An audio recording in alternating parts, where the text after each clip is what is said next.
Cycle గుర్తుకు ఓటేద్దాం, అయ్యన్నను గెలిపిద్దాం. ఈ కార్యక్రమానికి విచ్చేసినటువంటి సోదరులందరికీ కూడా నమస్కారాలు. సాయంత్రం వేళ దేదీప్యమానమైన వెలుగుల మధ్య సభా ప్రాంగణం అంతా మైలరాజనం చేత ప్రభంజనం చేత ఒక ఊగుతున్నటువంటి పరిస్థితి చూస్తున్నాం.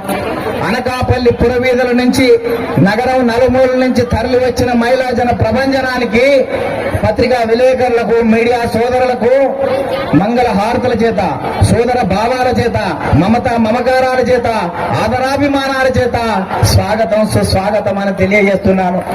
అందుకనే నారీ సోదరీమణుల ఈ సభను చూస్తూ ఉంటే నేను ఎన్నికల ప్రచార సభకు వచ్చినట్టుగా లేదు, నేను ఇది విజయోత్సవ సభను తలపిస్తున్నది అని ఈ సందర్భంగా మీకు అందరికీ గుర్తు చేస్తున్నా. అందుకనే మహిళలు ముఖ్యంగా ఏకమై ఏకతాటిపైకి వచ్చి కూటమి అభ్యర్థాన్ని గెలిపించడానికి వచ్చిన మీ అందరికీ మరోసారి మనస్ఫూర్తిగా అభినందనలు తెలియజేస్తున్నాను. కుటుంబ వారాన్ని మొయ్యగలరు, ఉద్యోగం చేయగలరు, రాజకీయాల్లో రాణించగలరు, రాజ్యాన్ని పాలించగలరు.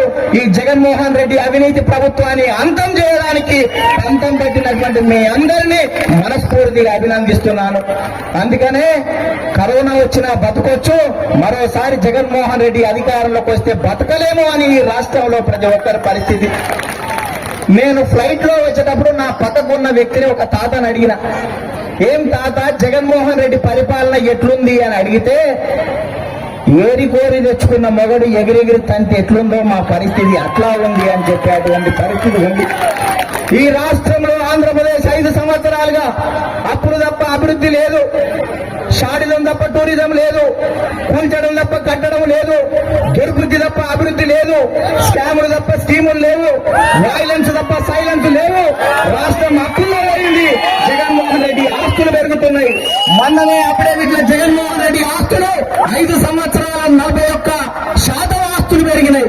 ఈ రాష్ట్రంలో ఉన్నటువంటి ప్రజల ఆస్తుల విలువలు ఎందుకు పెరుగుతున్నాయి, జగన్మోహన్ రెడ్డి నీ ఆస్తుల విలువలు ఎందుకు పెరుగుతున్నాయో చెప్పగలవా అని సందర్భంగా మనవి చేస్తున్నా.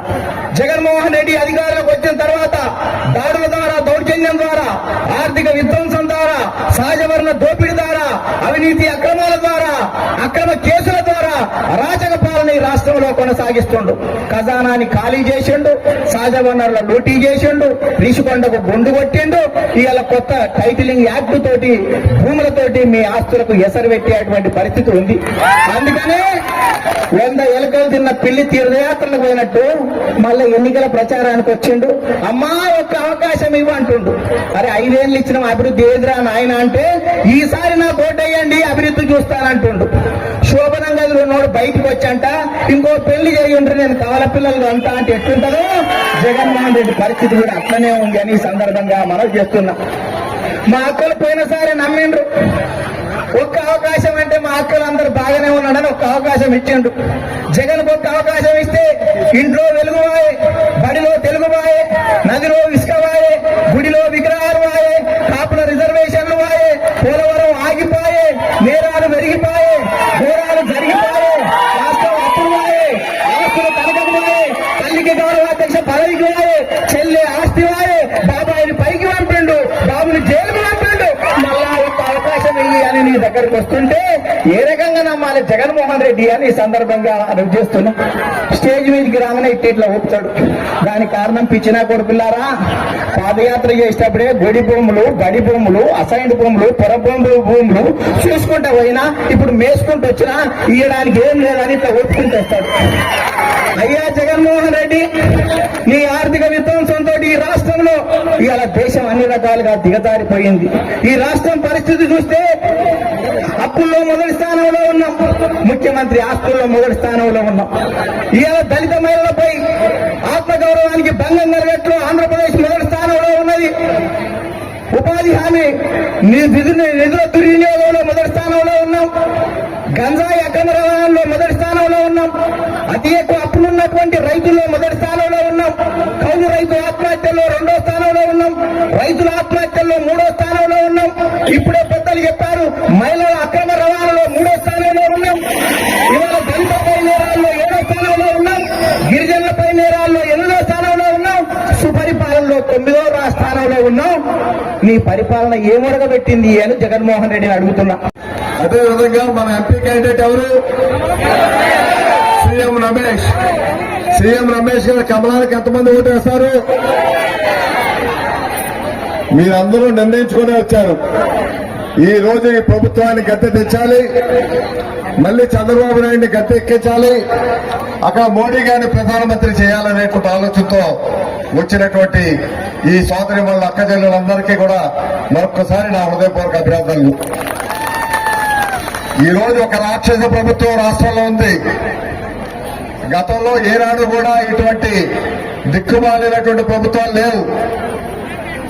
గతంలో చంద్రబాబు నాయుడు గారు ముఖ్యమంత్రిగా చేసిన, వైఎస్ రాజశేఖర రెడ్డి గారు ముఖ్యమంత్రిగా చేసిన పోటీ పడి అభివృద్ధి కార్యక్రమాలు చేశారు. కానీ ఈ ముఖ్యమంత్రుల విధ్వంస కార్యక్రమాలు ఎవరు కూడా చేయలేదు.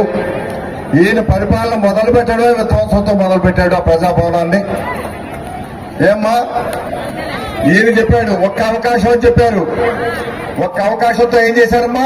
చేసుకుంటున్నారు. మహిళలంతా మన సైడే ఉన్నారు, ఏం భయం లేదు, జగన్మోహన్ బటన్ నొక్కితే నేరుగా వాళ్ళందరికీ చాలా హెల్ప్ అయ్యని అనుకుంటున్నారు. ఒక్కసారి ఇక్కడ వచ్చి చూడండి ఎంత మంది మహిళలు ఇక్కడ ఉన్నారో.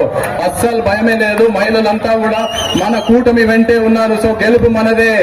మెజారిటీ ఎంత అనేది డిసైడ్ చేసేది మీరే. కాబట్టి ఇంటింటికి వెళ్ళి ప్రతి ఒక్కరు మనల్ని అత్యంత మెజారిటీతో గెలిపేయాలని కోరుకున్నాను. ఈ గడిచిన 5 సంవత్సరాల్లో ఈ వైఎస్ఆర్సీపీ ప్రభుత్వంలో మహిళల పైన చాలా దాడులు జరిగాయి, చాలా అరాచకాలు జరిగాయి. దానికి ఎవ్వరూ మాట్లాడడానికి కూడా బయటికి వస్తే వాళ్ళ పైన కేసులు పెట్టి వాళ్ళందరినీ లోపలేశారు. వాళ్ళందరికీ ఒకటే చెప్తున్నా, ఖబర్దార్, ఇప్పుడు వచ్చేది మన ప్రభుత్వంనే. ఒక్కొక్కరిని పట్టుకుని లోపలేస్తాం, ఎవరిని వదలం. అందుకని మీరు ఎవరు భయపడొద్దు. ఎవరి పైన చేయి చేసినా ఏమైనా మేమున్నాము, మీ వెంటున్నాము. ఎవరైనా దగ్గరకు వస్తే ఇప్పుడు వచ్చేది ఇక్కడ రామకృష్ణ గారు, అలాగే మన ఎంపీ గారు సీఎం రమేష్ గారు, వాళ్ళిద్దరు వస్తున్నారు. ఎవరన్నా మా దగ్గరకు వస్తే ఖబర్దార్ అని చెప్పండి. ఇంకో విషయం చెప్తున్నాను, ఇంకో ముఖ్యమైన విషయం ఇదేంటంటే, ఇప్పుడు ఎన్నికలు వస్తున్నాయి, మీరందరూ ఓటేస్తున్నారు. మీరు ఈ ఓటు చాలా విలువైనది. ఎందుకంటే ఈ ఓటు మీరు మీ పిల్లల భవిష్యత్తు కోసం వేస్తున్నారు.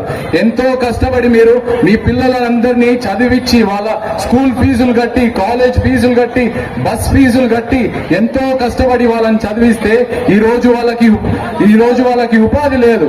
మీరు ఇక్కడ చూస్తే ఇక్కడ ఉండే స్థానిక ఎమ్మెల్యే కోడిగుడ్డు మంత్రి ఏం చేశాడండి? ఏం చేశాడు? ఏం చేయలేదు. అందుకని ఆడిని ఇక్కడ నుంచి తీసుకెళ్లి ఇంకో దగ్గర పడేశారు. ఎందుకంటే ఆడు మళ్ళీ ఇక్కడ నిల్చుంటే